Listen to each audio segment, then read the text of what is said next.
Israeli forces launched a significant military operation in western Gaza City, resulting in the destruction of the Al-Ghefari building on Monday. The high-rise structure was targeted after the Israeli military issued prior warning for displaced family residing within the building to evacuate the premises. This action was part of a broader series of strikes across Gaza City that reportedly led to the death of at least 16 Palestinians and the destruction of numerous other buildings, according to local health authorities. Israel stated that the Al-Ghefari building was being utilized to conceal terrorist infrastructure, a common justification provided for targeting civilian structures suspected of housing militant assets or command centers. The strike on Al-Ghefari underscored the ongoing intensity of the conflict in the Gaza Strip, where urban environments are frequently transformed into battlegrounds, leading to significant civilian displacement and widespread destruction of property. The systematic destruction of multi-story buildings, even after evacuation warnings, raised significant concerns regarding the long-term impact on Gaza's already strained infrastructure and humanitarian situation, particularly given the large number of displaced individuals already seeking shelter in various parts of the enclave. The Israeli military's consistent assertion of targeting terrorist infrastructures within residential or civilian-use buildings continues to be a point of contention with international human rights organizations who often call for greater transparency and evidence regarding these claims to ensure adherence to international humanitarian law and the principle of proportionality in armed conflict. The precise nature of the terrorist infrastructure allegedly housed within the Al-Ghefari building was not immediately detailed by Israeli military spokesperson, but such claims typically refer to command and control centers, weapon storage facilities, rocket launching sites, or entry points to extensive underground tunnel network utilized by military groups. The strategy of targeting such alleged infrastructure within civilian buildings is predicated on the belief that these groups deliberately embed their operation within populated area to deter Israeli attacks or to leverage civilian presence for protective cover. This practice, often termed human shield by Israel, complicates military operations and inevitably leads to increased civilian casualties and damage to civilian property. However, critics argue that even with such allegation, the onus remains on the attacking force to take all feasible precautions to minimize harm to civilians and civilian objects and to ensure that attacks are not disproportionate to the military advantage gained. The destruction of a large residential or commercial building like Al-Ghefari, regardless of its alleged secondary use, has immediate and severe consequences for the local population, adding to the already immense humanitarian crisis in Gaza. The displaced families from Al-Ghefari would have joined hundreds of thousands of others who have been forced from their homes since the escalation of hostilities, further straining the capacity of shelters, aid agency, and an already fragile support network within the besieged territory. The broader series of attacks in Gaza City on that Monday, which resulted in the reported death of at least 16 Palestinians and the destruction of a score of buildings, illustrate the extensive scale of Israeli military operations in the densely populated urban environment. These strikes often involved a combination of aerial bombardment, artillery shelling, and potentially ground incursion, aimed at dismantling the operational capabilities of militant groups. The high casualty count and widespread structural damage indicate a deliberate and forceful campaign designed to achieve specific military objectives, which, from Israel's perspective, are essential for its security. However, for the residents of Gaza, each strike represents a terrifying reality of war, leading to loss of life, injuries, and the destruction of homes and livelihoods. Local health authorities, often operating under immense pressure and with limited resources, are responsible for documenting these casualties and providing emergency medical care, highlighting the strain on Gaza's healthcare system, which has been severely degraded throughout the conflict. The systematic destruction of multiple buildings in close successions suggests a coordinated military effort, likely based on intelligence gathering aimed at neutralizing specific targets believed to be linked to militant activities. The cumulative effect of these strikes on Gaza City is profoundly destructive, altering the urban landscape and creating vast areas of rubble and uninhabitable zones. The targeting of multiple buildings implies an intensive campaign to degrade the militant group's infrastructure and capacity to operate from within civilian areas. Each destroyed building contributes to the humanitarian catastrophe, leaving more families without shelters and exacerbating the shortage of basic necessities such as food, water, and medical supplies. The destruction of civilian infrastructure, even if alleged to be co-opted by militant groups, has long-term implications for the recovery and reconstruction of Gaza, which face monumental challenges in rebuilding its shattered communities. International bodies and human rights organizations consistently monitor these events, often raising alarms about the impact on civilians and calling for investigations into potential violations of international law. The cycle of destruction and loss of life continues to define the conflict in Gaza, with profound and lasting consequences for its population. The psychological toll on the survivors, especially children, who witness such devastation repeatedly, is immeasurable and will undoubtedly contribute to a generation scared by perpetual conflict. The Israeli military's claims of targeting terrorist infrastructures are central to its justification for operations within Gaza's urban areas. This framing asserts that militant groups deliberately operate from within civilian zones, blurring the line between combatants and non-combatants and making it inherently difficult to conduct military operations without causing collateral damage. According to Israel, these groups exploit the densely populated nature of Gaza to conceal their assets, including command centers, weapon manufacturing sites, and access points to their extensive network of underground tunnels. The argument is that by embedding themselves within residential area, schools, and hospitals, militant groups effectively use the civilian population as human shield, thereby transferring the moral and legal burden of civilian casualties onto Israel.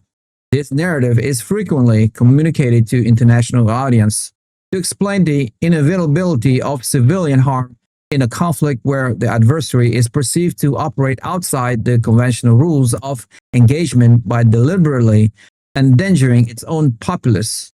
Conversely, human rights organizations and critics often challenge the breadth and application of Israel's terrorist infrastructure claims, arguing that these justifications sometimes fall short of satisfying international humanitarian law (IHL) standard.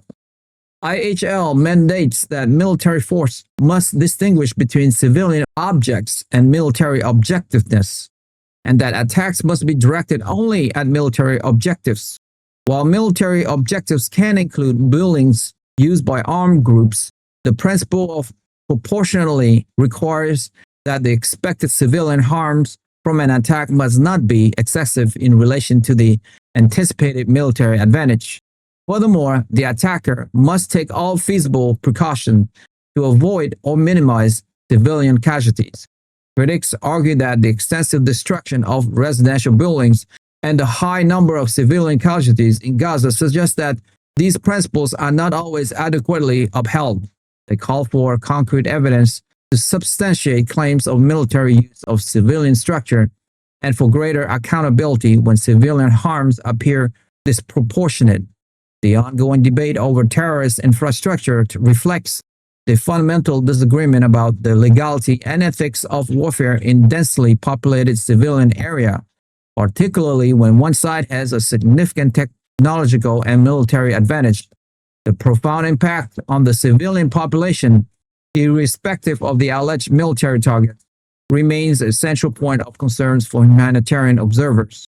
The repeated cycle of destructions and reconstruction in Gaza is a testament to the enduring nature of the conflict and its devastating impact on the lives of ordinary Palestinians. Each military operation, such as the one described, exacerbate an already dire humanitarian situation, leading to further displacement, loss of life, and the crumbling of essential services. Gaza has been under a blockade for many years, which has severely restricted the flow of goods, materials, and aid, making any form of recovery and development extremely challenging. The destruction of residential and commercial buildings means that thousands more people are added to the ranks of the internally displaced, often forced to seek refugees in overcrowded shelters or with relatives where resources are scarce. The long-term consequences of such widespread damage extend beyond immediate humanitarian needs. They undermine the social fabric, economic viability, and future prospect of the entire territory. Businesses are destroyed, livelihoods are lost, and the public infrastructure necessary for a functioning society, including roads, sewage systems, and power grids, is repeatedly damaged, further entrenching the cycle of dependency on international aid. Local health authorities in Gaza face immense challenge in responding to the aftermath of these strikes. The healthcare system is frequently overwhelmed by the influx of wounded individuals, many of whom require complex and long-term care for injuries sustained during bombardment. Hospitals often operate with shortage of essential medicine, medical equipment, and electricity, making it exceedingly difficult to provide adequate care under normal circumstances, let alone during intense military operations. The reported 16 Palestinian deaths from the Monday strikes contribute to a grim tally that continues to grow with each escalation of violence, highlighting the severe human cost of the conflict. Beyond the immediate fatalities and injuries, there is a profound psychological toll on the population, particularly children, who grow up amidst chronic conflict, violence, and uncertainty. The mental health consequences of living in a perpetual state of siege and bombardment are profound, leading to high rates of trauma, anxiety, and depression. The international community, while providing substantial humanitarian assistance, often struggles to address the root cause of the conflict and to facilitate a lasting resolution that could break this destructive cycle. The future of Gaza remains intrinsically linked to a political solution that can bring an end to the hostility and allow for genuine reconstruction and self-determination for its residents. The global community's response to these events is often characterized by a dichotomy of perspectives. Many Western governments reiterate Israel's right to self-defense while also expressing concerns about civilian casualties and the humanitarian situation in Gaza. They often call for de-escalation, adherence to international law, and the protection of civilians, but their actions are frequently viewed through the lens of their geopolitical alliance and strategic interests in the region. Conversely, many Arab nations, Muslim-majority countries, and a significant portion of the international civil society vociferously condemn Israeli action, viewing them as disproportionate, illegal, and perpetuations of the occupation. These voices often emphasize the dire humanitarian condition in Gaza, the blockade, and the systematic destruction of Palestinian livelihoods. The United Nations and various international human rights organizations consistently issue reports detailing alleged violations of international law by both sides, calling for accountability and greater protection for civilians. However, such condemnations and calls for investigation often yield limited practical impact on the ground, leading to frustration among those advocating for an end to the violence and a just resolution to the conflict. The political contest surrounding this military action is deeply intertwined with the broader Israeli-Palestinian conflict, including issues of occupation, settlement expansion, and the aspiration for Palestinian statehood. Each military strike and subsequent destruction of property in Gaza contributes to the narrative of an enduring struggle for land, rights, and self-determination. The ongoing conflict fundamentally shapes the daily lives of millions in the region, creating cycles of violence and resentment that are difficult to break.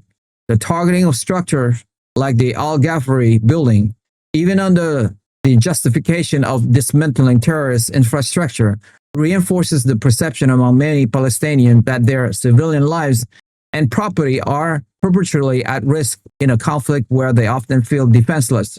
This sentiment fuels further resistance and make any path toward reconciliation or a lasting peace agreement incredibly challenging. The destruction witnessed in Gaza is not merely physical, it is a profound assault on the social, economic, and psychological well-being of an entire population, with long-lasting implications for regional stability and the prospect of a future peace.